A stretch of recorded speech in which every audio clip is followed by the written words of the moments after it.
Hello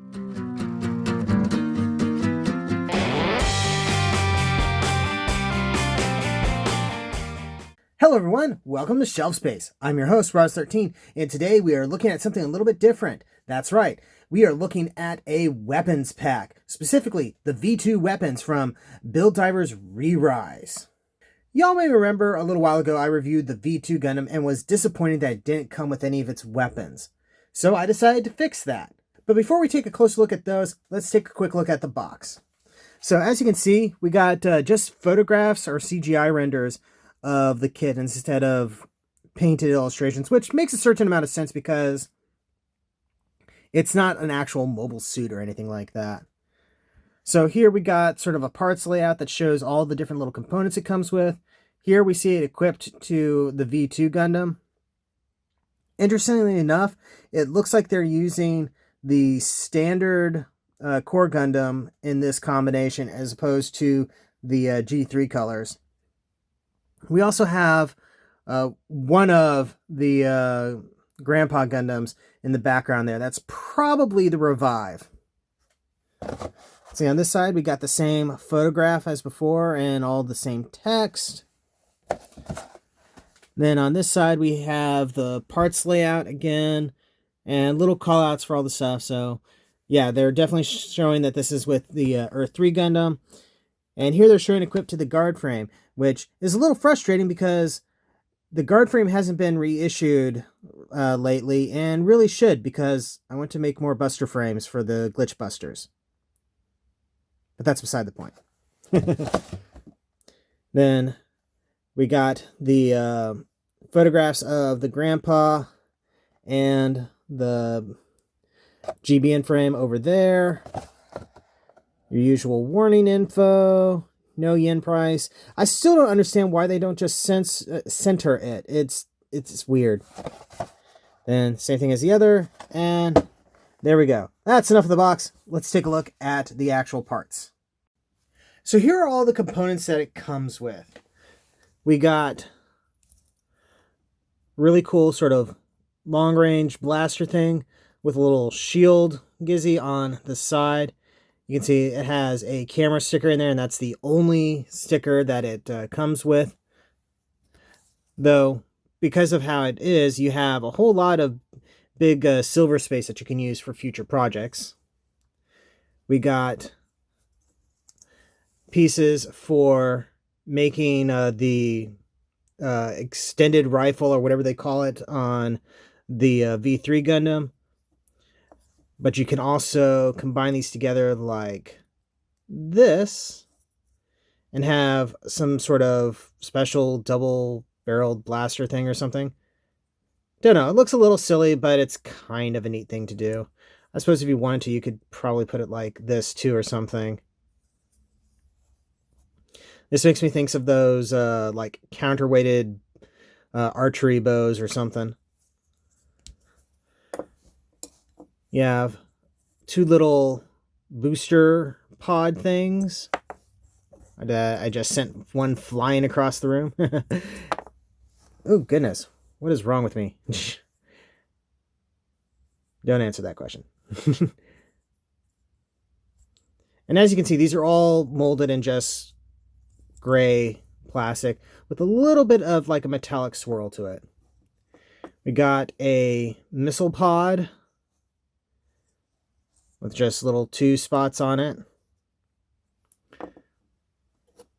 A sort of wing assembly, which this is obviously part of the backpack. And then we have this part, which isn't used on the V3 Gundam, or V2, sorry, unless you really want to. But basically, it's another backpack adapter, and it allows you to connect components pretty much however you want. And that's pretty cool. I'm not going to use it for this thing, but this is definitely a part that I'm going to hold on to and basically my parts and with all my extra parts and stuff like that, and maybe use it for a future project. So let's get this assembled real quick. So technically, I think this is actually 2 parts. Yeah. So you got a wing and a little backpack adapter thing. So we're going to Pop this on. Pop this on.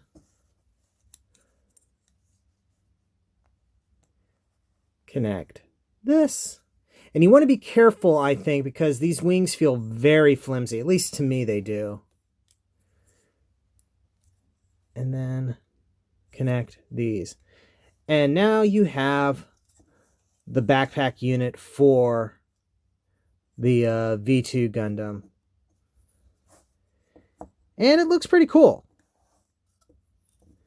There's not a whole lot of color to it, because like I said, it was all just molded in this sort of dark gray plastic. But that's kind of how it looks in the show. Part of me wants to maybe add some green or something to the little circles here, just to make things pop a little bit. Maybe add some detail work to the vents on here. We'll just have to see. Now, let's go ahead and get it attached to something. You thought I was talking about a Gundam, didn't you?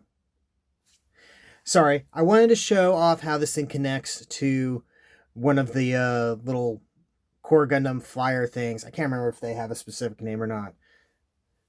So we're going to do that first. So first of all, we're going to attach these parts.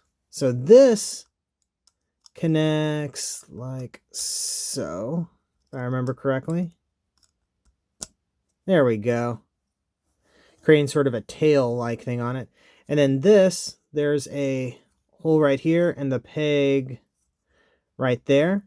You got to tilt the handle a little bit and then you just pop that on. It doesn't feel super secure, but when you shake it, it's not going anywhere. And then we take the backpack parts, and I actually already have it partially here. You sort of just rotate the weapons around. You have the wings going this direction.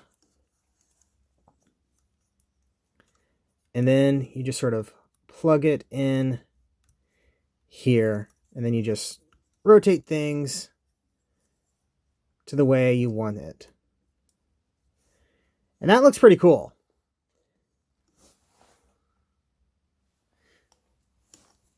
Not gonna lie, that looks pretty cool. And this doesn't even have all the armor components on it. It is a little bit front heavy, but again, it doesn't have any other armor components on it, so that probably helped balance it out. So there we are. Let's go ahead and take a look at it on the Gundam itself. All right, so let's start off by disarming the Gundam by taking off its gun, and let's start rearming it.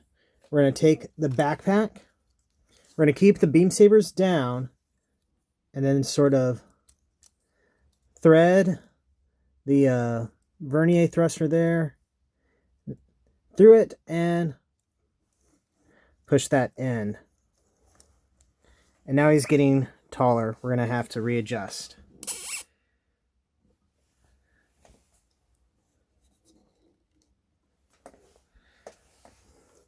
Then you can just rotate the guns around.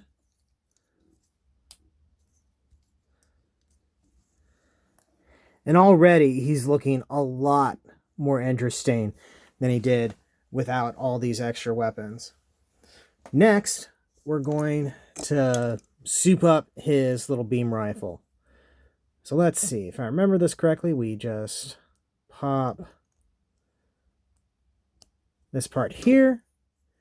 And then this part goes like this, extending out the beam rifle. And then you have this extra handle. Not that I've been able to get him to hold it very well.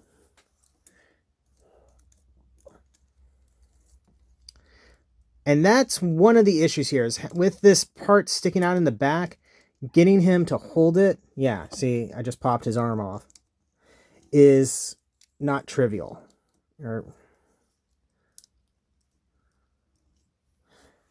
Be right back, folks.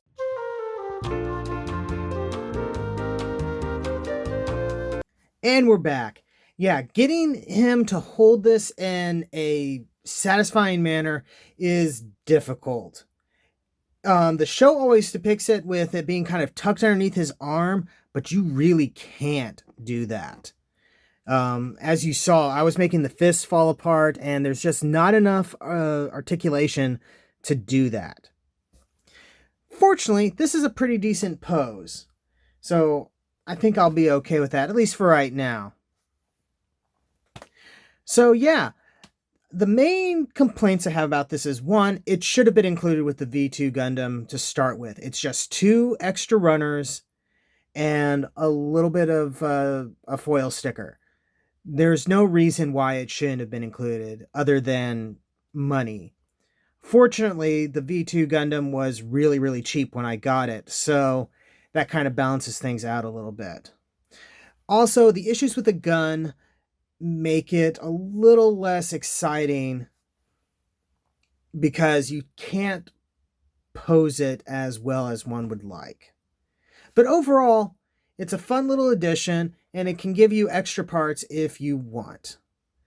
So yeah, that's been a review. Thank you very much for watching. Don't forget to like, comment, subscribe, all that fun YouTube stuff. Check the description below for links to my storefront where you can get official Shelf Space t-shirts and more. And yeah, thanks again, and I'll see you the next time you invade my shelf space.